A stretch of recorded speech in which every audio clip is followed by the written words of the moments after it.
Hey everyone, welcome back to our channel. In today's video, I'll show you guys how to add your job to your Tinder account. Tinder isn't LinkedIn, but your job can still make you stand out. So here's a quick walkthrough steps. So let's dive in. First, open the Tinder app on the mobile device, then tap on the profile on the bottom right corner of the screen.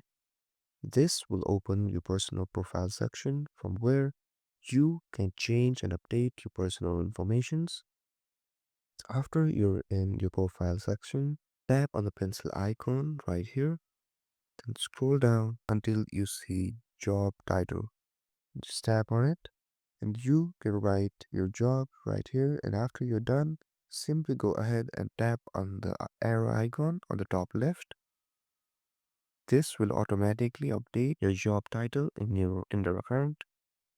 So if this video was helpful, don't forget to like, share and subscribe and comment down below if there is anything else I can help you guys with. Thank you so much for watching and I'll see you guys next time.